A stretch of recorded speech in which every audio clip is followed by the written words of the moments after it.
I've stood in that dental care aisle and counted the Tartar control products on the shelf. There were over a dozen, and every single one of them made a promise on the front that the fine print quietly walked back on the rear. Tartar control toothpaste. Tartar fighting mouthwash. Electric brushes with special tartar reduction modes. If you're holding one of those products right now, or about to reach for one, I want you to hear this before you spend another dollar. I've watched this topic closely for years. I've seen what works, I've seen what fails, and I've talked to enough folks who've had their teeth cleaned every 6 months for decades, and still show up to the next appointment with the hygienist, scraping the same stubborn buildup off the same spots. That pattern tells you something. It tells you the products people are buying are not solving the underlying problem. They are renting you a temporary result and asking you to come back next month for more. Here is the honest reframe. Tartar does not form because you missed a product. It forms because of what is happening inside your mouth all day long.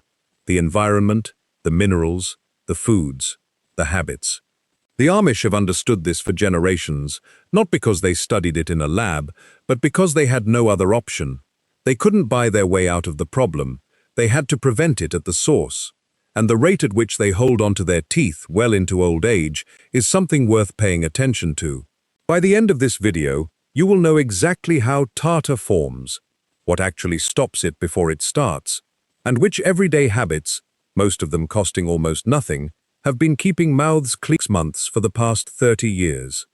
If you want to go even deeper on protecting your teeth after 50, including the full breakdown of the mineral connection and the daily baking soda and sea salt routine, there's a guide that covers all of it in much more detail than I can get through in one video. Open your camera app on your phone, point it at the QR code in the top right corner of this screen right now, and you can access it. That QR code stays pinned in. What is tartar, really? Tartar is hardened plaque. Plaque is a soft, sticky film of bacteria that coats your teeth constantly. Every hour of every day, it is forming. When you brush and rinse as little as a day or two in the wrong conditions, it begins to absorb minerals from your saliva and harden into what is called calculus, or tartar. Once it hardens, you cannot brush it off. That is the key thing to understand. Commercials brag about. What tartar-controlled toothpaste actually does is slow down the mineralization process slightly in some people. That is a very different thing from removing what is already there, and the packaging counts on you not knowing the difference. The question worth asking is, why does plaque mineralize faster in some mouths than others? This is where the Amish understanding becomes useful. It is not random. It is driven by diet, by saliva chemistry, and by the pH of your mouth throughout the day. A mouth that spends most of the day in an acidic state, from frequent snacking, sugary drinks, or processed carbohydrates, is a mouth where bacteria thrive and plaque accumulates fast. A mouth that is more alkaline, closer to neutral, is a very different environment. Bacteria struggle to set up residence there. Plaque stays soft and removable longer. Hardening slows down.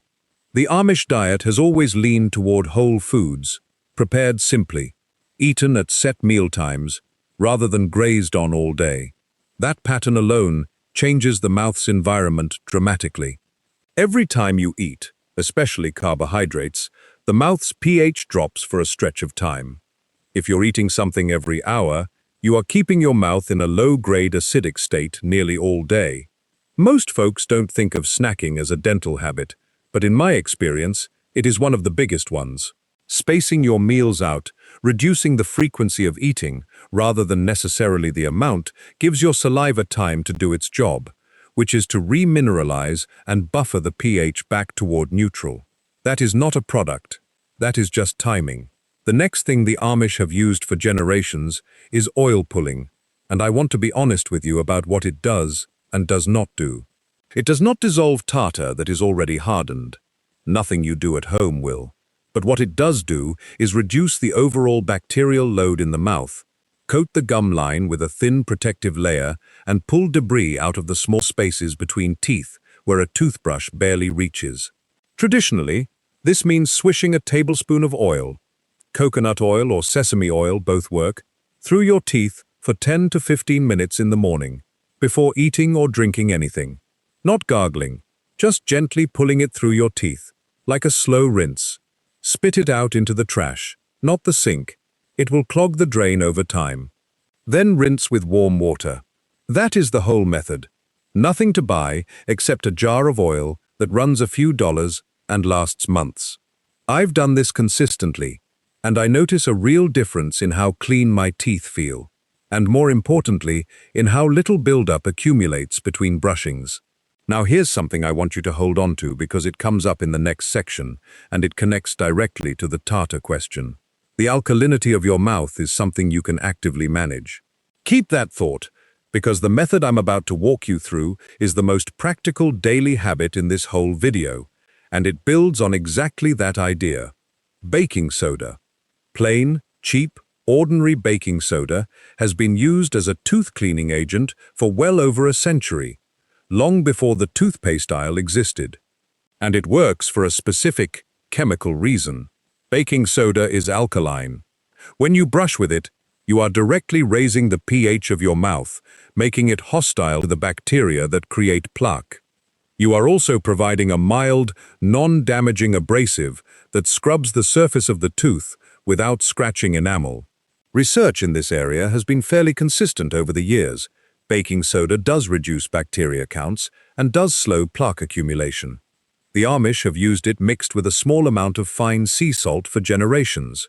The salt adds a touch more abrasion and has its own mild antimicrobial effect at the gum line. The ratio is simple, roughly 2 parts baking soda to 1 part finely ground sea salt. Dip a damp brush, brush for 2 minutes, rinse thoroughly. This costs almost nothing. A box of baking soda and a small bag of sea salt might run you $2 or $3 combined and last many months. Compare that to a tube of specialty toothpaste at $6 or $8, replaced every few weeks, and the math speaks for itself. If you want the full step-by-step on this routine, how to work it into a daily habit, when to use it, what to watch for, open your camera app and point it at the QR code in the top right corner of your screen. The guide goes much further on this than I can here, and it's all laid out plainly. Beyond what you put in your mouth, the Amish have always leaned on one mechanical habit that modern folks almost never think about: chewing hard, fibrous foods. Raw carrots, celery, apples, whole grains with real texture. This is not a folk tale. When you chew something firm and fibrous, it acts like a natural scrub across the surface of your teeth. It stimulates saliva flow, which is your mouth's own built-in defense system. Saliva carries minerals, antimicrobial compounds, and pH buffers. A dry mouth is a vulnerable mouth. Folks who eat a lot of soft, processed food, things that barely require chewing, miss out on all of that. Their saliva flow is lower, their teeth get less natural scrubbing, and plaque accumulates faster. Adding a raw vegetable to at least one meal a day is not medical advice. It is just common sense carried forward from a time when people didn't have the option of eating something soft at every meal. Hydration matters here too, in a plain and practical way. A well-hydrated mouth produces more saliva. A person who sips water throughout the day rather than sugary drinks or acidic sodas is constantly diluting the bacterial waste products that lower oral pH. The Amish drink water, raw milk, and herbal teas. They do not sip sweet drinks all day. That habit alone makes a measurable difference in how the mouth environment behaves hour to hour. One more thing most people get completely backwards, and I want to spend a moment on it because I see this mistake consistently. Folks rinse with commercial mouthwash after brushing, thinking they are adding a final layer of protection. Many commercial mouthwashes contain alcohol, and alcohol dries the mouth.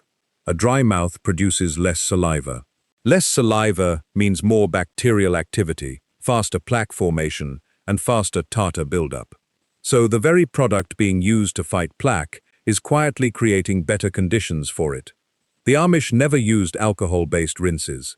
A warm rinse with a small pinch of sea salt dissolved in water accomplishes the antimicrobial goal without the drying effect. It is not dramatic. It is just sensible. Let me pull this all together for you.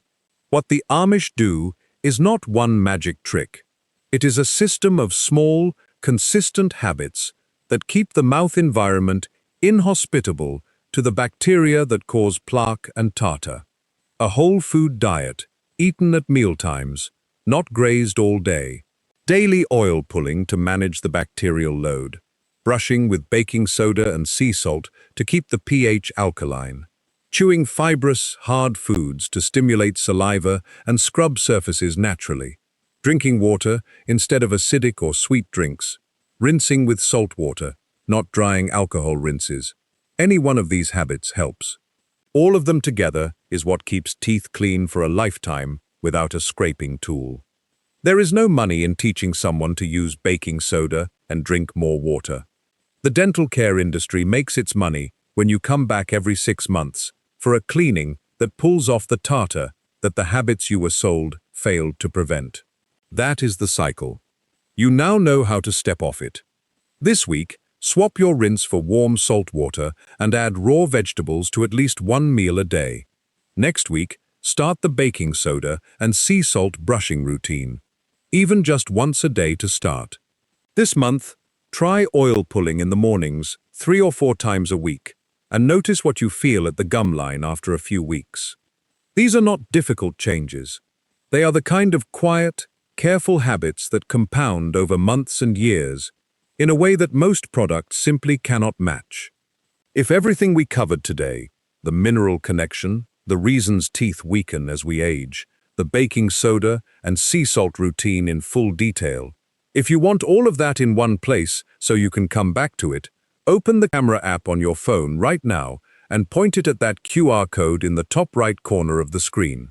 The guide covers why teeth become more vulnerable after 50, what they actually need to stay strong, and the daily routines that address it at the root.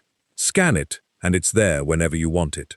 If this is something you've dealt with, tartar buildup, the endless cycle of cleanings, a habit that finally made a difference, I'd love to hear about it in the comments. Your experience genuinely helps the folks watching after you. In our next video, we are going to look at why so many people over 50 are experiencing sensitive teeth, and what the Amish approach to that problem looks like. It is not what the toothpaste commercials are selling you, and the difference is worth knowing. If this kind of plain, honest information is useful to you, subscribe to this channel. We put out new videos regularly, and we never dress things up to make them sound more complicated than they are. Thank you for being here. Take care of those teeth. They are meant to last your whole life.